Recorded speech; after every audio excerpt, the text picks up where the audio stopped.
Brett Bielema knows who the starting quarterback will be this Saturday for the Badgers against UTEP. He doesn't want to let you know just yet anyway, at least the media. I'm Adam Mertz, joined by Tom Oates and Tom Mulhern from the Wisconsin State Journal and madison.com. There's not a quarterback controversy, according to Brett Bielema. Or a competition. Because the decision's been made. Who is it? Well, to me, the obvious choice is to stick with Danny O'Brien. I don't think he's done enough to lose the job. Yes, he cannot turn the ball over. I think that point is clear, but I didn't think Stave showed enough in the second half to jump him and take over as the starting quarterback. I think they need a threat in the passing game, and I think right now O'Brien's the better threat in the passing game, but they just got to get the turnovers limited, and I think he can do that in practice this week. Have people forgotten that he looked pretty good in the opener when he had time to throw? I just think so much at Wisconsin depends on the running game, getting the running game going, and taking the pressure off the quarterback so that they can't blitz rush 5 or 6 guys. They can't. The play action pass works a lot better, not surprisingly, when you can actually run the ball. And a few guys to catch wouldn't hurt either. And the wide receiving core is down. I just don't think. I think people have forgotten that Danny O'Brien came here with 17 starts, and he showed in the opener what he can do when operating within the style of offense Wisconsin wants to play. I think it'd be premature to dump him at this point. Well, I mean, I thought the interception was just a bad decision, but they even talked about afterward that they had the wrong line protection call on the strip, and I didn't like the way he was handling the ball on that. But nevertheless, I mean, there were 2 guys coming at it. It seems like that was kind of was that a quick hook? I mean, would you say that was a quick hook? I thought it was a quick hook at the time. I was a little surprised by it. The one thing I will say is how many times did we hear from Brett Bielema in camp that this guy has more mobility than we were led to believe? And yes, he's moved around in the pocket a little bit, but I don't think he's made plays on the run. And I thought that was a good indication of a really poor decision made on the run. So, yeah, I think he's been okay throwing the ball when given time and when getting guys open, which has been a big issue, I think, is getting guys open. But I haven't seen him make a whole lot of plays on the run yet. I guess feeding into that, Jared Abbrederis, his absence and the fact that, Brett last week said he was very close to playing, and this week won't even commit to that for this game. His absence was just magnified.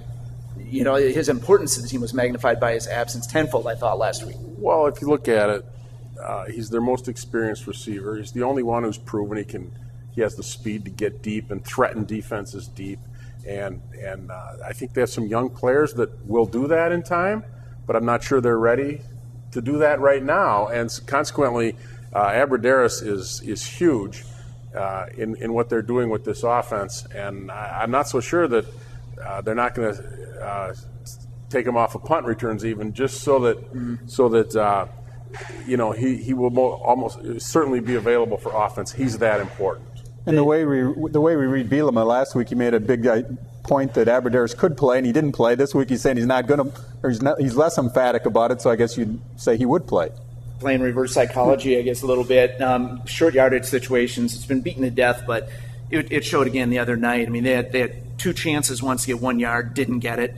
They're on the goal line, didn't get it. What's going on down there? Well, I do think they made some improvement in the offensive line. I think they were more physical, but that's a valid point. When you have 4 third and short yardage situations in the first half and you don't get any of them, and there was, guys just getting not finishing their blocks, which we've heard a lot this season, and just not being able to make the blocks that they need to make. So that as much as the offensive line did improve and started to look a little bit like Wisconsin lines we've seen in the past, a little more of the power running game and pulling guards and centers like Otzi wrote about in his column, but they still need to move people off the ball on 3rd and 1, which has never been an issue around here. And let's look at it this way: it's not just the line.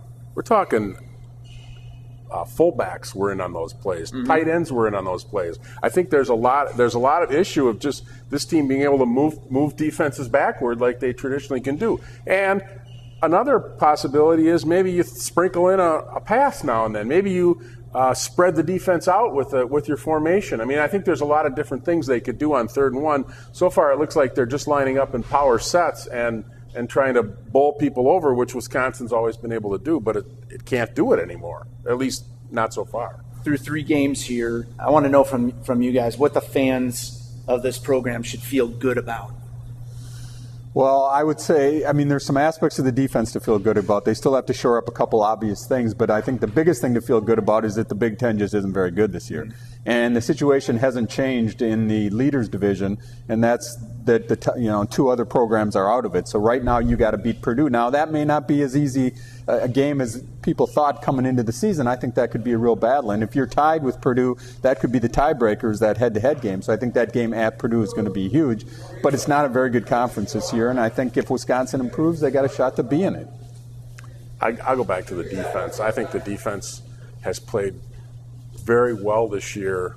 If you could take away 5 plays, it would have played absolutely outstanding. But they've been saying that for 2 years. No, they've been saying that for a while, and so far they haven't been able to remove those bad plays, blown coverages, whatever you want to call it.